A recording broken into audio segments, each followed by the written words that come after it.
ನನ್ನ ಹೆಸರು ಅಂಕಿತ್. ಹಡಗಿನಲ್ಲಿ ಭಾರತದಿಂದ ಹೊರದೇಶಗಳಿಗೆ ಸರಕು ಸಾಗಾಣಿಕೆ ಮಾಡುವಂತಹ ಖಾಸಗಿ ಕಂಪನಿಯೊಂದರಲ್ಲಿ ಸೂಪರ್ವೈಸರ್ ಕೆಲಸ ಮಾಡುತ್ತಿದ್ದೇನೆ. ಒಂದು ಬಾರಿ ನನಗೆ ಮೆಕ್ಸಿಕೋಗೆ ಹೋಗುವ ಅವಕಾಶ ಸಿಕ್ಕಿತು. ಗುಜರಾತಿನ ಬಂದರಿನಿಂದ ಸರಕಿನೊಂದಿಗೆ ಹೊರಟ ಹಡಗು ಮೆಕ್ಸಿಕೋಗೆ 6 ತಿಂಗಳ ಸುದೀರ್ಘ ಪ್ರಯಾಣದ ನಂತರ ತಲುಪಿತು. ತದನಂತರ ನನ್ನ ಕೆಲಸ ಏನೆಂದರೆ ಅಲ್ಲಿನ ಅಧಿಕಾರಿಗಳಿಗೆ ಸರಕು ಮತ್ತು ಕಂಟೇನರುಗಳ ಲೆಕ್ಕವನ್ನು ಕೊಡುವುದು. ಇದು 2 ರಿಂದ 3 ದಿನಗಳಲ್ಲಿ ಮುಗಿಯುತ್ತದೆ. ಆ ನಂತರ ಸರಕುಗಳನ್ನು ಹಡಗಿನಿಂದ ಇಳಿಸುವ ಪ್ರಕ್ರಿಯೆ ಶುರುವಾಗುತ್ತದೆ. ಈ ಪ್ರಕ್ರಿಯೆಯು ಪೂರ್ಣಗೊಳ್ಳಲು 3 ತಿಂಗಳು ಬೇಕಾಗುತ್ತದೆ. ಅಲ್ಲಿಯ ತನಕ ನನಗೂ ಹಾಗೂ ಹಡಗಿನಲ್ಲಿ ಬಂದ ಎಲ್ಲ ಸಿಬ್ಬಂದಿಗಳಿಗೂ ರಜೆ. ಕಂಪನಿಯೇ ಎಲ್ಲರಿಗೂ ಮೆಕ್ಸಿಕೋದಲ್ಲಿ ರೂಮಿನ ವ್ಯವಸ್ಥೆ ಮಾಡಿರುತ್ತದೆ. ಇಲ್ಲವೇ ಭಾರತಕ್ಕೆ ಹೋಗಲು ವಿಮಾನಯಾನದ ವ್ಯವಸ್ಥೆಯೂ ಕಂಪನಿ ಮಾಡಿಕೊಡುತ್ತದೆ. ನನಗೆ 5 ಸ್ಟಾರ್ ಹೋಟೆಲಿನಲ್ಲಿ ರೂಮ್ ಕಲ್ಪಿಸಲಾಗಿತ್ತು. ಪ್ರಯಾಣದ ಸುಸ್ತು ಮೈಯನ್ನು ಜಡ್ಡು ಕಟ್ಟಿಸಿತ್ತು. 2 ದಿನ ಊಟ ನಿದ್ದೆಯಲ್ಲೇ ಕಳೆದೆ. 4 ದಿನ ತಿರುಗಾಟ ಶಾಪಿಂಗ್ನಲ್ಲಿ ಕಳೆದೆ. ಮೆಕ್ಸಿಕೋ ದೇಶ ವೈಶ್ಯವಾಟಿಕೆಗೆ ಹೆಸರುವಾಸಿ. ಅಲ್ಲಿನ ಲ್ಯಾಟಿನ್ ಹುಡುಗಿಯರು ಗೋಧಿ ಮೈಬಣ್ಣ, ಕಪ್ಪು ಕೂದಲಿನವರು. ಭಾರತದ ಹುಡುಗಿಯರಂತೆ ಕಾಣುತ್ತಾರೆ. ಲ್ಯಾಟಿನ್ ಹುಡುಗಿಯರೆಂದರೆ ಪಾಶ್ಚಾತ್ಯ ದೇಶದ ಪುರುಷ ರಸಿಕರು ಮುಗಿಬೀಳುತ್ತಾರೆ. ನಾನು ಕೂಡ ಹುಡುಗಿಯ ಹುಡುಕಾಟದಲ್ಲಿದ್ದೆ. ಒಂದು ದಿನ ನಾನು ತಂಗಿದ್ದ ಹೋಟೆಲಿನ ಸಿಬ್ಬಂದಿಯೊಬ್ಬ ಒಂದು ವೆಬ್ಸೈಟ್ ಬಗ್ಗೆ ತಿಳಿಸಿದ. ಅದರ ಮೂಲಕ ಹುಡುಗಿಯರನ್ನು ಬುಕ್ ಮಾಡಿ ಹೋಟೆಲಿಗೆ ಕರೆಸಿಕೊಳ್ಳಬಹುದಿತ್ತು. ಅದರಲ್ಲಿ ಹಲವಾರು ಹುಡುಗಿಯರ ಫೋಟೋಗಳಿದ್ದವು. ಕೆಲವು ಬಿಳಿ ಹುಡುಗಿಯರು, ಆಫ್ರಿಕಾದ ಹುಡುಗಿಯರು ಇದ್ದರು. ಹೆಚ್ಚಾಗಿ ಲ್ಯಾಟಿನ್ ಹುಡುಗಿಯರೇ ಇದ್ದರು. ನಾನಂತೂ ಒಳ್ಳೆ ಲ್ಯಾಟಿನ್ ಹುಡುಗಿಯೇ ಬೇಕೆಂದು ನಿರ್ಧರಿಸಿದ್ದೆ. ಫೋನಿನ ಪರದೆಯಲ್ಲಿ ಹುಡುಗಿಯರ ಒಂದೊಂದೇ ಫೋಟೋಗಳನ್ನು ಸರಿಸುತ್ತಿದ್ದಂತೆ ಶೀಲಾ ಅನ್ನುವ ಹೆಸರು ಕಣ್ಣಿಗೆ ಬಿತ್ತು. ನನ್ನ ನೆನಪಿನ ತರಂಗಗಳು 8 ವರ್ಷಗಳ ಹಿಂದಿನ ಘಟನೆಗಳನ್ನು ಕಣ್ಣೆದುರಿಗೆ ತಂದವು. ಶೀಲಾ ನನ್ನ ಮಾಜಿ ಪ್ರೇಯಸಿಯ ಹೆಸರು. ಹೈಸ್ಕೂಲಿನಲ್ಲಿ ಶುರುವಾಗಿದ್ದ ನಮ್ಮ ಪ್ರೇಮ ಕಾಲೇಜಿನವರೆಗೂ ಮುಂದುವರೆದಿತ್ತು. ಆನಂತರ ಸಂಬಂಧ ಮುರಿದು ಹೋಯಿತು. ಕಾರಣ ದುಡ್ಡು. ಡಿಗ್ರಿ ಮುಗಿಸಿದ ನನಗೆ 2 ವರ್ಷ ಕೆಲಸ ಸಿಕ್ಕಿರಲಿಲ್ಲ. ಆದರೆ ಅವಳಿಗೆ ಬಹುಬೇಗನೆ ಒಂದೊಳ್ಳೆ ಕಂಪನಿಯಲ್ಲಿ ಕೆಲಸ ಸಿಕ್ಕಿತ್ತು. ಅಲ್ಲಿ ಆಕೆ ಮ್ಯಾನೇಜರನ್ನೇ ತನ್ನ ಬುಟ್ಟಿಗೆ ಹಾಕಿಕೊಂಡಳು. ಕಲ್ಲಿನಂತೆ ಕುಳಿತಿದ್ದ ನಾನು ಮತ್ತೆ ವಾಸ್ತವ ಸ್ಥಿತಿಗೆ ಬಂದೆ. ಈ ಶೀಲಾ ಭಾರತೀಯಳೋ ಅಥವಾ ಮೆಕ್ಸಿಕನ್ ಹುಡುಗಿಯೋ ಎಂಬ ಕುತೂಹಲ ಶುರುವಾಯಿತು. ತಕ್ಷಣ ಅವಳನ್ನೇ ಬುಕ್ ಮಾಡಿಕೊಂಡೆ. ರಾತ್ರಿ 8 ಗಂಟೆಗೆ ಅವಳ ಬರುವಿಕೆಯನ್ನು ಕಾಯ್ದಿರಿಸಿದೆ. ನಾನು ಸ್ನಾನ ಮುಗಿಸಿ ತಯಾರಾದೆ. ಅಷ್ಟೊತ್ತಿಗೆ ಸಂಜೆ ಗಂಟೆ ಬೆಳಗ್ಗೆ 6:30 ಆಗಿತ್ತು. ನನಗೇನೂ ಬೇರೆ ಕೆಲಸಗಳಿರಲಿಲ್ಲ. 8 ಗಂಟೆ ಆಗಲು ಕಾಯುತ್ತಿದ್ದೆ. ಆದರೆ ಸಮಯ ಆಮೆಯಂತೆ ಸಾಗುತ್ತಿತ್ತು. ಟಿವಿ ನೋಡುತ್ತಾ ಕುಳಿತೆ. 5 ನಿಮಿಷಗಳಲ್ಲಿ ಸಾವಿರಾರು ಚಾನಲ್ಗಳನ್ನು ಬದಲಿಸುತ್ತಾ ಹೋದೆ. ಒಂದು ಕಾರ್ಯಕ್ರಮವೂ ಹಿಡಿಸಲಿಲ್ಲ. ನಂತರ ನನ್ನ ಮೊಬೈಲ್ ತೆರೆದೆ. ಒಂದು ಗಂಡು ಹೆಣ್ಣು ಯಾವ ರೀತಿ ಮತ್ತು ಯಾವ ಭಂಗಿಗಳಲ್ಲೆಲ್ಲ ಮಜಾ ಪಡೆಯಬಹುದು ಎಂದು ತಿಳಿಯಲು ಹಲವು ಕಾಮೋತ್ಪನ್ನ ವಿಡಿಯೋಗಳನ್ನು ನೋಡಿದೆ. ನೋಡುತ್ತಲೇ ನಾನು ನಿದ್ದೆಗೆ ಜಾರಿದೆ. ದೂರದಿಂದ ಏನೋ ಸಂಗೀತ ಕೇಳಿದಂತಾಯಿತು. ನಾನು ಮುದುಡಿ ಸೋಫಾದ ಮೇಲೆ ಮಲಗಿದೆ. ಆಗ ಫೋನು ನೆಲಕ್ಕೆ ಬಿದ್ದು ಠಪ್ ಎಂದು ಸದ್ದು ಮಾಡಿತು. ನನಗೆ ಎಚ್ಚರವಾಯಿತು. ಬಾಗಲಿನ ಬಳಿ ಈ ಬಾರಿ ಸಂಗೀತ ಸ್ವಲ್ಪ ಜೋರಾಗಿ ಕೇಳಿಸಿತು. ನೋಡಿದರೆ ಕಾಲಿಂಗ್ ಬೆಲ್ ಬಡಿದುಕೊಳ್ಳುತ್ತಿದೆ. ಗೋಡೆ ಮೇಲೆ ಸಿಕ್ಕಿಸಿದ್ದ ಗಡಿಯಾರದಲ್ಲಿ ಗಂಟೆ 8 ಕಾಲಾಗಿತ್ತು. ತಕ್ಷಣ ಓಡಿ ಬಾಗಿಲು ತೆರೆದೆ. ಹೊರಗೆ ಶೀಲಾ ನಿಂತಿದ್ದಾಳೆ. ಕೆಂಪು ಬಣ್ಣದ ಮಿನಿ ಡ್ರೆಸ್ ಮತ್ತು ಕೈಯಲ್ಲಿ ಸಣ್ಣದಾದ ಪರ್ಸ್ ಹಿಡಿದಿದ್ದ ಅವಳು ನನ್ನನ್ನು ನೋಡಿ ಮುಗುಳ್ನಕ್ಕಳು. ಆದರೆ ಆ ನಗು ಸುಸ್ತಾಗಿರುವ ಮುಖದ ಮೇಲೆ ಕೃತಕವಾಗಿ ಕೂರಿಸಿದ್ದಂತಿತ್ತು. ತಡ ಮಾಡದೆ ಒಳಕರೆದೆ. ಮಿನಿ ಡ್ರೆಸ್ನಲ್ಲಿ ಆಕೆ ಮಿಂಚುತ್ತಿದ್ದಳು. ಮೊಲೆಗಳ ಅಚ್ಚು ಒಳಗಿನಿಂದ ಆಕೆ ಏನನ್ನೂ ಧರಿಸಿಲ್ಲ ಎಂದು ಖಾತ್ರಿಪಡಿಸಿತು. ಕೆಂಪು ಲಿಪ್ಸ್ಟಿಕ್ ತುಟಿಯಲ್ಲಿ ಗಾಢವಾಗಿರಲಿಲ್ಲ. ಒಳಗೆ ಬಂದು ಆಕೆ ಸೋಫಾದ ಮೇಲೆ ಕೂರಲು ಬಗ್ಗಿದಾಗ ಎದೆಯ ನಡುವಿನ ದರ್ಶನವಾಗಿ ನನ್ನ ಉದ್ರೇಕವನ್ನು ಈರಿಸಿತು. ಸೀದಾ ಬೆಡ್ ರೂಮಿಗೆ ಎತ್ತಿಕೊಂಡು ಹೋಗೋಣ ಎಂದೆನಿಸಿತು. ಆದರೆ ನನ್ನ ಉದ್ವೇಗವನ್ನು ನಿಯಂತ್ರಿಸಿಕೊಂಡು ಅವಳ ಪಕ್ಕದಲ್ಲೇ ಕುಳಿತೆ. ನಡುವೆ ಅಂತರ ಬಿಡದೆ ಅವಳಿಗೆ ಅಂಟಿಕೊಂಡು ಕುಳಿತು ಹೆಗಲ ಮೇಲೆ ಕೈ ಇಟ್ಟೆ. ಶೀಲಾ ಸಣ್ಣ ನಗುವನ್ನು ಬೀರಿದಳು. ಆದರೆ ಆ ನಗು ಮನದಾಳದಿಂದ ಬಂದಂತಿರಲಿಲ್ಲ. ಮೇಲಿಂದ ಕೆಳಕ್ಕೆ ಅವಳ ಮೈಬಣ್ಣ, ಉಬ್ಬು ತಗ್ಗುಗಳನ್ನು ಗಮನಿಸಿದೆ. ಈಕೆ ಭಾರತೀಯಳೇ ಅಥವಾ ಮೆಕ್ಸಿಕನ್ ಹುಡುಗಿಯೇ ಎಂಬ ಗೊಂದಲ ಹೋಗಲಿಲ್ಲ. ಕುಡಿಯಲು ನೀರು ಬೇಕಾ ಎಂದು ಇಂಗ್ಲಿಷಿನಲ್ಲಿ ಕೇಳಿದೆ. ಅದಕ್ಕವಳು ಬೇಡ ಎಂದು ತಲೆಯಾಡಿಸಿದಳು. ಅಷ್ಟರಲ್ಲಿ ರಾಜೇಶನ ಫೋನ್ ಬಂತು. ಆತ ನನ್ನ ಸಹೋದ್ಯೋಗಿ. ಪಕ್ಕದ ರೂಮಿನಲ್ಲೇ ತಂಗಿದ್ದ. ಕನ್ನಡಿಗನೂ ಕೂಡ. ಪಬ್ಬಿಗೆ ಹೋಗೋಣವೇ ಎಂದು ಕೇಳಲು ಫೋನ್ ಮಾಡಿದ್ದ. ನಾನು ಬರಲ್ಲ ಎಂದು ಹೇಳಿ ಫೋನ್ ಕಟ್ ಮಾಡಿದೆ. ನಂತರ ಪದೇ ಪದೇ ಯಾರಾದರೂ ಫೋನ್ ಮಾಡಿ ನನ್ನ ರೊಮ್ಯಾಂಟಿಕ್ ಮೂಡನ್ನು ಕೆಡಿಸಬಾರದೆಂದು ಮೊಬೈಲನ್ನು ಸ್ವಿಚ್ ಆಫ್ ಮಾಡಿ ಸೋಫಾದ ಎದುರಿದ್ದ ಟೀಪಾಯಿಯ ಮೇಲೆ ಇಟ್ಟೆ. ಶೀಲಾ ನನ್ನ ಮುಖವನ್ನೇ ನೋಡುತ್ತಿದ್ದಳು. ನೀವು ಕನ್ನಡಿಗರೇ ಎಂದು ಕೇಳಿದಳು. ಅವಳ ಮುಖದಲ್ಲಿ ಹೊಸ ಉಲ್ಲಾಸವಿತ್ತು. ನಾನು ಆಶ್ಚರ್ಯಚಕಿತನಾಗಿದ್ದೆ. ನನ್ನೂರು ತುಮಕೂರು ಎಂದೆ. ನಾನು ಭಟ್ಕಳದವಳು ಎಂದಳು ಶೀಲಾ.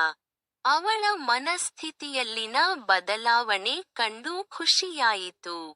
ಅವಳು ನನ್ನ ತೋಳಿನ ಮೇಲೆ ಕೈ ಇಟ್ಟಳು.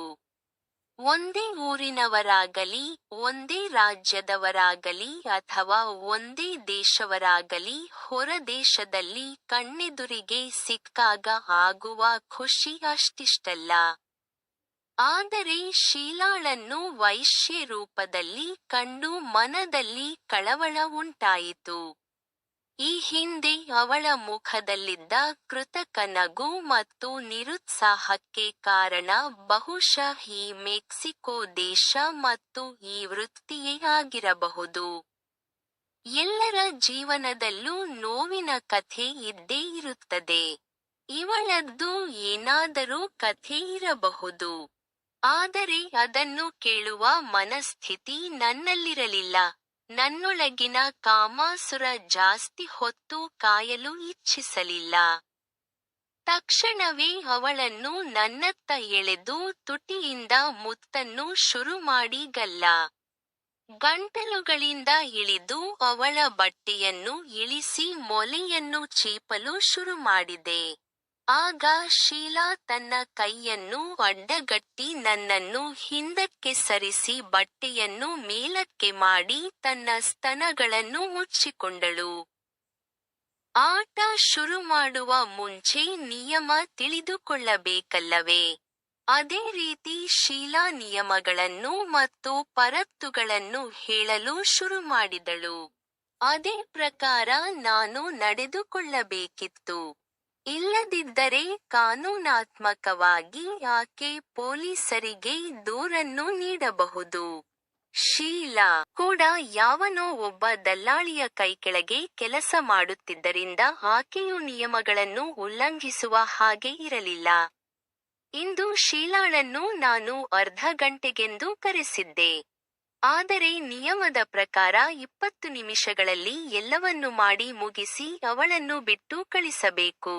15 ನಿಮಿಷ ನಾನು ಶೀಲಾಳನ್ನು ಬಾಗಿಲಲ್ಲೇ ಕಾಯಿಸಿದ್ದನ್ನು ಆಕೆ ನೆನಪಿಸಿದಳು. ಇನ್ನು ನನ್ನ ಬಳಿ ಇದ್ದದ್ದು ಕೇವಲ 3 ನಿಮಿಷ. ನನಗೆ ಸಿಟ್ಟು ಬಂತು, ಆದರೆ ನಿಯಮಗಳು ನೆನಪಾಗಿ ಸಿಟ್ಟನ್ನು ತೋರ್ಪಡಿಸಲು ಧೈರ್ಯ ಬರಲಿಲ್ಲ.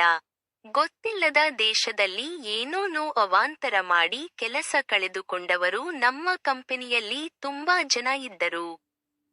ಶೀಲಾ ಎದ್ದು ನಿಂತು, ಇನ್ನೊಂದು ಸಲ ಸಿಗೋಣ ಎಂದಳು. ಅದಕ್ಕೆ ನಾನು ಅದರ ಅಗತ್ಯ ಇಲ್ಲ ಎಂದು ಸಿಟ್ಟಾಗಿ ಹೇಳಿದೆ. ಶೀಲಾ ಮೌನವಾಗಿ ಹೋದಳು. ಇತ್ತ ಹಣವೂ ಪೋಲಾಗಿ, ಸುಖವೂ ಸಿಗದೆ ತಲೆಕೆಟ್ಟು ಹೋಯಿತು. ಹುಡುಗಿಯರನ್ನು ಕರೆಸಿಕೊಂಡು ಗಂಟೆ ನೋಡುತ್ತಾ ಆಟವಾಡುವ ಸಹವಾಸವೇ ಬೇಡ ಎಂದೆನಿಸಿತು. ಆನಂತರ ನಾನು ಸುಮಾರು 1 ತಿಂಗಳುಗಳ ಕಾಲ ಮೆಕ್ಸಿಕೋದ ಪ್ರವಾಸ, ಬಾರು, ಪಬ್ಬು ಮತ್ತು ರಾತ್ರಿ ಮೊಬೈಲಲ್ಲಿ ಕಾಮಕೂಟದ ವಿಡಿಯೋಗಳನ್ನು ನೋಡುತ್ತಾ ದಿನ ಕಳೆಯುತ್ತಿದ್ದೆ. ಈ ದಿನಚರಿಯು ಬೋರು ಹೊಡೆಸಿತು. ಮತ್ತೆ ಶೀಲಾಳ ನೆನಪಾಯಿತು. ನನ್ನದೇ ತಪ್ಪಿದ್ದರೂ ಅವಳ ಮೇಲೆ ರೇಗಾಡಿದ್ದರ ಪಶ್ಚಾತ್ತಾಪ ಕಾಡಲು ಶುರುವಾಯಿತು. ಪುನಃ ವೆಬ್ಸೈಟ್ ತೆರೆದು ಶೀಲಾಳನ್ನು 4 ಗಂಟೆಗಳಿಗೆ ಕಾಯ್ದಿರಿಸಿದೆ. ರಾತ್ರಿ ಕಣ್ಣು ಮಿಟುಕಿಸದೆ ಬಾಗಿಲನ್ನೇ ನೋಡುತ್ತಾ ಶೀಲಾಳಿಗಾಗಿ ಕಾಯುತ್ತಾ ಕುಳಿತೆ. ಸರಿಯಾಗಿ 8 ಗಂಟೆಗೆ ಕಾಲಿಂಗ್ ಬೆಲ್ ಸದ್ದಾಯಿತು. ಬಾಗಿಲು ತೆರೆದೆ. ಶೀಲಾ ನಗುತ್ತಾ ಹಾಯ್ ಎಂದಳು. ಈ ಸಾರಿ ಮೇಲಿನಿಂದ ಮೊಣಕಾಲಿನವರೆಗೂ ಮೈಯೆಲ್ಲ ಮುಚ್ಚಿಕೊಂಡು ಸೂಟಿನ ರೀತಿ ಕಾಣುವಂತಹ ಬಟ್ಟೆಯನ್ನು ಧರಿಸಿದ್ದಳು. ನನಗಂತೂ ಅದು ಹಿಡಿಸಲಿಲ್ಲ. ಬಟ್ಟೆ ಮೇಲಿನ ಗಮನದಿಂದ ಹೊರಬಂದು ನಾನು ನಗುತ್ತಾ ಅವಳ ಕೈಹಿಡಿದು ಒಳಕ್ಕೆ ಕರೆದೆ. ಅವಳಿಗೋಸ್ಕರವೇ ಜ್ಯೂಸ್ ತಯಾರಿಸಿದ್ದೆ. ಸೋಫಾದ ಮೇಲೆ ಕುಳ್ಳಿರಿಸಿ ಕುಡಿಯಲು ಗ್ಲಾಸಿಗೆ ಜ್ಯೂಸನ್ನು ಸುರಿದೆ. ಕೋಪ ತಣ್ಣಗಾಯಿತೆ ಎಂದು ವಿನೋದದಿಂದ ನಗುತ್ತಾ ಕೇಳಿದಳು. ನಾನು ನಸುನಕ್ಕು ಸಾರಿ ಎಂದೆ. ಶೀಲಾ ಸರಿಯತ್ತ ನನ್ನ ಬಳಿ ಬಂದಳು. ನನ್ನ ತೊಡೆಗಳ ಮೇಲೆ ಕೆಲ ಕಾಲ ಕೈಯಾಡಿಸಿ ನಂತರ ನಡುಭಾಗವನ್ನು ಮೃದುವಾಗಿ ಅದುಮಿದಳು. ಜಾಗೃತವಾದ ನನ್ನ ಕಾಮೋದ್ರೇಕವನ್ನು ನಿಯಂತ್ರಿಸಿ ಅವಳ ಕೈಯನ್ನು ನೇವರಿಸುತ್ತಾ ನಡುಭಾಗದಿಂದ ಬಿಡಿಸಿ ನನ್ನ ತುಟಿಯ ಬಳಿಗೆ ತಂದು ಅಂಗೈಗೆ ಮುತ್ತೊಂದನ್ನು ಕೊಟ್ಟೆನು. ಆಟ ಶುರುಮಾಡುವ ಮುಂಚೆ ಅವಳೊಂದಿಗೆ ಮಾತನಾಡುವ ಬಯಕೆಯಿತ್ತು. ನನ್ನ ಮಾಜಿ ಪ್ರೇಯಸಿ ಶೀಲಾ ಕೈಬಿಟ್ಟ ಮೇಲೆ ಯಾವ ಹುಡುಗಿಯ ಸಹವಾಸವೂ ಮಾಡಿರಲಿಲ್ಲ. ಭಾವನಾತ್ಮಕವಾಗಿ ಬೆರೆಯುವ ಮನಸ್ಸು ಮಾಡಿರಲಿಲ್ಲ. ಬರೀ ಕಾಮದಾಟದ ವಿಡಿಯೋಗಳನ್ನು ನೋಡುತ್ತಾ ನನ್ನ ದುಃಖ, ಉದ್ರೇಕಗಳನ್ನು ನೀಗಿಸುತ್ತಿದ್ದೆ. ಇವಳ ಕಥೆಯನ್ನು ಕೇಳುವ ಕುತೂಹಲ ಇತ್ತು. ಮೊದಲಿಗೆ ನನ್ನ ಕಥೆಯನ್ನು ಶುರುಮಾಡಿದೆ. ಅವಳು ಗಮನವಿಟ್ಟು ಆಲಿಸಿದಳು. ಕೊನೆಗೆ ನನ್ನ ತಲೆಸವರಿ ತುಟಿಗೆ ಮುತ್ತಿಕ್ಕಿದಳು. ನಾನು ಅವಳ ಕಥೆಯನ್ನು ಕೇಳಲು ಸಿದ್ಧವಾಗಿದ್ದೆ. ಆದರೆ ಅವಳಿಗೆ ಪ್ರಣಯದ ಅಮಲು ಏರಿತು. ಸೂಟಿನ ಥರ ಕಾಣುತ್ತಿದ್ದ ಅವಳ ಹೊರ ಉಡುಪನ್ನು ಬಿಚ್ಚಿದಳು. ಗುಲಾಬಿ ಬಣ್ಣದ ಬಿಕಿನಿಯು ಅವಳ ಗೋಧಿ ಮೈಬಣ್ಣಕ್ಕೆ ಒಂಬುತ್ತಿತ್ತು. ಅತಿ ಬೊಜ್ಜು ಇಲ್ಲದ, ಅತಿ ತೆಳು ಅಲ್ಲದಂತಹ ದೇಹವನ್ನು ವ್ಯಾಯಾಮದ ಮೂಲಕ ವಿನ್ಯಾಸ ನೀಡಿರುವುದು ನನಗೆ ಅರಿವಾಯಿತು. ಹತ್ತಿರ ಬಂದು ನನ್ನ ತೋಳಿನ ಮೇಲೆ ಕುಳಿತಳು. ಅವಳ ಮೆದುವಾದ ಅಂಡಿನ ಮೇಲೆ ಕೈಯಾಡಿಸಿದ ಹಿಸುಕಲು ಶುರುಮಾಡಿದೆ. ನಾವಿಬ್ಬರೂ ಸ್ಪರ್ಧೆಗೆ ಇಳಿದಂತೆ ಒಬ್ಬರನ್ನೊಬ್ಬರು ಮುದ್ದಾಡಲು ಶುರುಮಾಡಿದೆವು. ಆಕೆ ಎಷ್ಟು ಹೊತ್ತಿಗೆ ನನ್ನ ಅಂಗಿ ಮತ್ತು ಚಡ್ಡಿಯನ್ನು ಬಿಚ್ಚಿದಳೋ ನನಗೆ ತಿಳಿಯಲೇ ಇಲ್ಲ. ಕ್ಷಣಾರ್ಧದಲ್ಲಿ ಸಂಪೂರ್ಣ ಬೆತ್ತಲಾಗಿದ್ದೆ. ಶೀಲಾ ತನ್ನ ಬಿಕಿನಿಯನ್ನು ಬಿಚ್ಚಿ ನನ್ನನ್ನು ಸೋಫಾದ ಮೇಲೆ ಅಡ್ಡಬೀಳಿಸಿ ನನ್ನ ಮೇಲೆ ಹಾರಿದಳು. ಅರ್ಧ ಗಂಟೆಯ ನಂತರ ನಮ್ಮ ಸರಸದಾಟವು ಮುಗಿಯಿತು. ಸುಮಾರು 10 ನಿಮಿಷ ಆಯಾಸದ ಕಾರಣ ಮೌನವಾಗಿ ಮಲಗಿದೆವು. ನಂತರ ನಾನವಳನ್ನು ಬೆಡ್ರೂಮಿಗೆ ಹೊತ್ತೊಯ್ದು ಹಾಸಿಗೆಯಲ್ಲಿ ಮಲಗಿಸಿ ನನ್ನೆಲ್ಲ ಭಾರವನ್ನು ಅವಳ ಮೇಲೆ ಹಾಕಿ ಮಲಗಿದೆ. ಆಹ್! ಎಂದು ಶೀಲಾ ನೋವಿನಿಂದ ಮೃದುವಾಗಿ ರೋಧಿಸಿದಳು. ಅವಳ ಬಾಯಿ ಮೇಲೆ ನನ್ನ ಬಾಯನ್ನಿಟ್ಟು ಶಬ್ದ ಹೊರಬರದಂತೆ ಮುಚ್ಚಿದೆ. ಅವಳ ಮೈಯ ಶಾಖ ಜಾಸ್ತಿಯಾಗಿತ್ತು. ಇಬ್ಬರ ನಡುಗಳು ಸೇರಿದ್ದವು. ಎಲ್ಲ ಭಾರವನ್ನು ಹಾಕಿ ಅವಳ ಮೇಲೆ ಮಲಗಿದಾಗ ನನ್ನೆಲ್ಲ ಹಿಂದಿನ ನೋವಿನ ನೆನಪುಗಳು ಮೆದುಳಿನಿಂದ ಕೆಳಗಿಳಿದು ಕಾಮೋತರಂಗವಾಗಿ ಶೀಲಾಳ ದೇಹಕ್ಕೆ ವರ್ಗಾವಣೆಗೊಂಡು ನನ್ನ ತಲೆಯ ಭಾರ ಕಡಿಮೆಯಾಯಿತು. ಬೆಡ್ರೂಮಿನಲ್ಲೂ ಸುಮಾರು ಅರ್ಧ ಗಂಟೆಯ ಆಟದ ನಂತರ ನಾನು ಏದುಸಿರು ಬಿಡುತ್ತಾ ಅವಳ ಪಕ್ಕಕ್ಕೆ ಸರಿದು ಮಲಗಿದೆ. ಶೀಲಾ ಕೂಡ ಸುಸ್ತಾಗಿದ್ದಳು. ನಾನು ನನ್ನ ಗಂಡ ಮುಂದಿನ ತಿಂಗಳು ಅಮೆರಿಕಕ್ಕೆ ಶಿಫ್ಟ್ ಆಗ್ತಿದ್ದೀವಿ ಎಂದಳು. ನನಗೆ ಅವಳ ಮಾತು ಕೇಳಿ ಆಘಾತವಾಯಿತು. 5 ವರ್ಷದ ಹಿಂದೆ ನಾನು ನನ್ನ ಗಂಡ ದೀಪಕ್ ಅಮೆರಿಕಾದಲ್ಲಿ ಸೆಟ್ಲಾಗಲು ನಿರ್ಧರಿಸಿದೆವು. ಆದರೆ ಬೇಕಾದಷ್ಟು ಹಣವಿಲ್ಲದ ಕಾರಣ ಇಲ್ಲೀಗಲ್ ಆಗಿ ವಲಸೆ ಹೋಗುವ ದಾರಿಯನ್ನು ಹಿಡಿದೆವು. ಅದಕ್ಕಾಗಿ ಮೆಕ್ಸಿಕೋಗೆ ಬಂದೆವು. ಆದರೆ ಇಲ್ಲಿ ನಾವು ಮೋಸ ಹೋದೆವು. ಇದ್ದಂತಹ ಸ್ವಲ್ಪ ಹಣವನ್ನು ಏಜೆಂಟಿಗೆ ಕೊಟ್ಟು ನಮ್ಮನ್ನು ಆತ ಅಮೆರಿಕಕ್ಕೆ ತಲುಪಿಸುತ್ತಾನೆ ಎಂದು ನಂಬಿ 3-4 ತಿಂಗಳು ಕಾದೆವು. ಆನಂತರ ಗೊತ್ತಾಯಿತು, ಆತನೇ ನಾಪತ್ತೆಯಾಗಿದ್ದ. ನಂತರ ಊರಿಗೆ ಹೋಗಲು ಆಗಿದೆ, ಅಮೆರಿಕಕ್ಕೂ ಹೋಗಲಾಗಿದೆ. ಇಲ್ಲೇ ಒಂದು ಸಣ್ಣ ಮನೆಯನ್ನು ಬಾಡಿಗೆ ತಗೊಂಡವು. ನನ್ನ ಗಂಡ ಕಟ್ಟಡ ಕಟ್ಟುವ ಕಾರ್ಮಿಕ ಕೆಲಸಕ್ಕೆ ಸೇರಿಕೊಂಡ. ನಾನು ನಮ್ಮ ಬಾಡಿಗೆ ಮನೆಯ ಮಾಲಕಿಯ ಅಂಗಡಿಯಲ್ಲಿ ಕೆಲಸಕ್ಕೆ ಸೇರಿದೆ. ಒಂದು ದಿನ ಆಕೆ ನನ್ನ ಬಳಿ ಬಂದು ಈ ದಂಧೆಗೆ ಇಳಿಯುವ ಸಲಹೆ ನೀಡಿದಳು. ಮೆಕ್ಸಿಕೋದಲ್ಲಿ ದಂಧೆಯಿಂದ ಸಂಪಾದಿಸುವಷ್ಟು ಹಣ ಬೇರೆ ಯಾವ ಕೆಲಸದಲ್ಲೂ ಸಿಗುವುದಿಲ್ಲ. ಆನಂತರ ಬಹುಬೇಗನೆ ಅಮೆರಿಕಕ್ಕೆ ಹೋಗಬಹುದು. ನನ್ನ ಗಂಡನಿಗೂ ಇದೇ ವಿಷಯ ಹೇಳಿದಳು. 1-2 ವಾರಗಳ ನಂತರ ನನ್ನ ಗಂಡನ, ನಿನಗೆ ಮನಸ್ಸಿದರೆ ಹೋಗು, ನಾನು ತಡೆಯುವುದಿಲ್ಲ ಎಂದನು. ನಿನ್ನ ಹೆಂಡತಿ ವೈಶ್ಯೆಯಾಗಲು ನಿನಗಿಷ್ಟವೇ ಎಂದು ಕೇಳಿದೆ. ದೇಹ ಮೈಲಿಗೆ ಆದರೂ ಪರವಾಗಿಲ್ಲ, ಮನಸ್ಸು ಮೈಲಿಗೆ ಆಗದಿದ್ದರೆ ಸಾಕು. ನೀನು ಈ ದಂಧೆಗೆ ಇಳಿಯುವುದಾದರೆ ನಂಗೊಂದು ಮಾತು ಕೊಡು ಶೀಲಾ. ಯಾವನೋ ಒಬ್ಬ ಶ್ರೀಮಂತ ನಿನ್ನ ಕೈಹಿಡಿಯಲು ಬಂದರೆ ನನ್ನ ಕೈಬಿಡಲಾರೆ ತಾನೆ? ಈ ಕೋಪಕ್ಕೆ ಬಂದು ಸಿಲುಕಲು ನಮ್ಮಿಬ್ಬರ ನಿರ್ಧಾರವೇ ಕಾರಣವಲ್ಲವೇ? ಜೊತೆಯಾಗಿಯೇ ಅಮೆರಿಕಾಗೆ ಹೋಗಬೇಕು, ಇಲ್ಲವೇ ಜೊತೆಯಾಗಿಯೇ ಇಲ್ಲಿ ಸಾಯಬೇಕು. ಇವತ್ತು ನನ್ನ ಮಾತನ್ನು ಉಳಿಸಿಕೊಂಡ ಖುಷಿ ನನಗಿದೆ ಅಂಕಿತ್. ಕೆಲವೇ ದಿನಗಳಲ್ಲಿ ನಾವು ಮತ್ತೆ ದೀಪಕ್ ಅಮೆರಿಕಾದಲ್ಲಿರುತ್ತೇವೆ ಎಂದು ಹೇಳಿ ತನ್ನ ಕಥೆಯನ್ನು ಮುಗಿಸಿ ನಿದ್ದೆಗೆ ಹೋಗಿ ಮೌನಿಯಾದಳು. ಅವಳದ್ದೇನೂ ನನಗೆ ದುರಂತ ಕಥೆ ಎಂದು ಅನಿಸಲಿಲ್ಲ.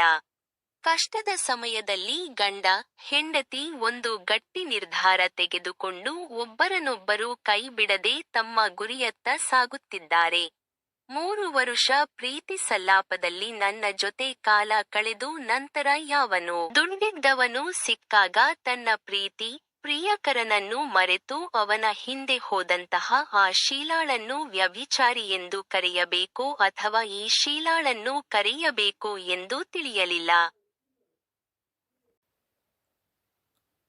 ನಮಸ್ಕಾರ ವೀಕ್ಷಕರೇ, ವಿಡಿಯೋನ ಲೈಕ್ ಮಾಡಿ ಹಾಗೂ ಚಾನಲನ್ನು ಸಬ್ಸ್ಕ್ರೈಬ್ ಮಾಡಿ ಅಂತ ಕೇಳ್ಕೊತಾ ಇದ್ದೀನಿ. ಹಾಗೂ ನಿಮ್ಮ ಅನಿಸಿಕೆ ಅಭಿಪ್ರಾಯಗಳನ್ನು ಕಾಮೆಂಟ್ ಮೂಲಕ ತಪ್ಪದೆ ತಿಳಿಸಿ ಅಂತ ಕೇಳ್ಕೊತಿದ್ದೀನಿ. ಧನ್ಯವಾದಗಳು.